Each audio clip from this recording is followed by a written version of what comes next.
ఇవాల్టితో రాజ్యసభ ఎన్నికల నామినేషన్ ప్రక్రియ ముగినుంది. ఇవాళ కాంగ్రెస్ పార్టీ నుంచి నామినేషన్ వేరున్నారు అభిషేక్ సింఘ్వి, అలాగే వేం నరేందర్ రెడ్డి. బీఆర్ఎస్ పార్టీ నుంచి నామినేషన్ వేస్తారా లేదా అనే సస్పెన్స్ అయితే కొనసాగుతోంది. బీఆర్ఎస్ నుంచి నామినేషన్ వేయకపోతే ఏకగ్రీవం కానున్నారు ఇద్దరు కాంగ్రెస్ సభ్యులు.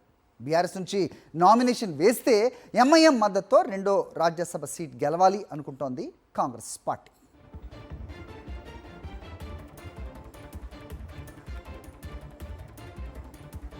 రైట్, ఇదే అంశంపై అప్డేట్స్ మా కరెస్పాండెంట్ రాకేష్ అడిగి తెలుసుకుందాం. రాకేష్, చెప్పండి. సో ఇవాళే నామినేషన్కి చివరి రోజు వేం నరేందర్ రెడ్డి, అభిషేక్ సింఘ్వి పేర్లు వినిపిస్తూ ఉన్నాయి. అయితే బీఆర్ఎస్ ఎవరినైనా నిలబెడితే కనుక ఎంఐఎం సపోర్ట్తో కాంగ్రెస్ ముందుకెళ్లాలనుకుంటున్నట్టుగా అప్డేట్ చూస్తున్నాం. ఏం జరగబోతోంది, అప్డేట్ ఏంటి? ఈరోజు సాయంత్రం 3 గంటలతో రాజ్యసభ ఎన్నికలకు సంబంధించిన నామినేషన్ల ప్రక్రియ మొగమోగుతోంది. దీని నేపథ్యంలో ఈరోజు చివరి రోజు కాబట్టి కాంగ్రెస్ పార్టీ ఇప్పటికే ఇద్దరు అభ్యర్థుల్ని, అభిషేక్ సింఘ్ని మరోసారి రాజ్యసభకు పంపించాలని ఇప్పటికే నిర్ణయించింది. దీంతో పాటు ప్రభుత్వ సీఎం సలహాదారుడు వేం నరేందర్ రెడ్డి పేరు కూడా ఖరారు చేసిన నేపథ్యంలోనే మరి కాసేపట్లోనే నామినేషన్ మొదటి సెట్ దాఖలు చేయబోతున్నారు. మధ్యాహ్నం 2 గంటలకు రెండో సెట్ దాఖలు చేయబోతున్నారు.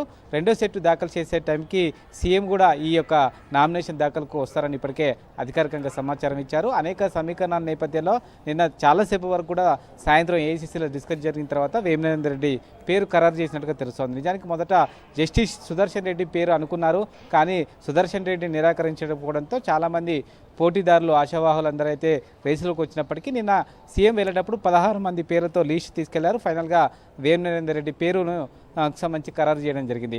అసెంబ్లీ అలాగే పార్లమెంట్ ఎన్నికల్లో సీఎంకు సంబంధించి బ్యాకప్ వర్క్ చేయడం, పార్టీ వ్యవహారాల్లో బ్యాకప్ వర్క్ చేశారంటూ కూడా వేం నరేందర్ రెడ్డి పేరు చెప్తుంటారు. ఆ కోణంలోనే వేం నరేందర్ రెడ్డికి రాజ్యసభ సీటు ఖరారు చేసినట్టుగా తెలుస్తూ ఉంది.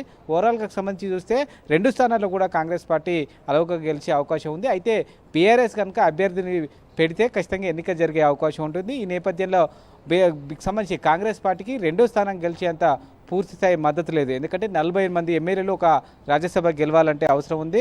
కాంగ్రెస్ పార్టీకి 80 మంది ఎమ్మెల్యేల మద్దతు లేదు. కాబట్టి ఒకవేళ బీఆర్ఎస్ కనుక అభ్యర్థిని పెడితే ఒక 4 నుంచి 5 మద్దతుతో ఇతరుల మద్దతు బీఆర్కి సంబంధించి ఎంఐఎం మద్దతు తీసుకొని ఈ ఎన్నిక గెలిచే అవకాశం ఉంటుంది. అయితే ఇప్పటివరకు అయితే బీఆర్ఎస్ నుంచి అధికారికంగా సమాచారం లేదు. కేటీఆర్ ఇప్పటికే షెడ్యూల్ ఖరారు చేసుకుని పర్యటిస్తున్నారు. అటు హరీష్ రావు కూడా పర్యటిస్తున్నారు. బీఆర్ఎస్ పార్టీ నుంచి ఇప్పటివరకు అయితే అఫీషియల్ అనౌన్స్ లేని నేపథ్యంలో ఇక దాదాపుగా ఈ ఎన్నికకు సంబంధించి కాంగ్రెస్ పార్టీ ఇద్దరు అభ్యర్థులు ఏకగ్రీవం అవ్వడానికి ఎక్కువగా ఛాన్సులు ఉన్నాయంటూ కూడా అస్సాం నేతలు భావిస్తున్నారు. ఇప్పటికే కాంగ్రెస్ పార్టీకి సంబంధించిన ముఖ్య నేతలందరికీ చేరుకున్నారు. మరొక 5-10 నిమిషాలనే మొదటి సెట్ నామినేషన్ సింఘ్వి అలాగే వేం నరేందర్ రెడ్డి దాఖలు చేయబోతున్నారు.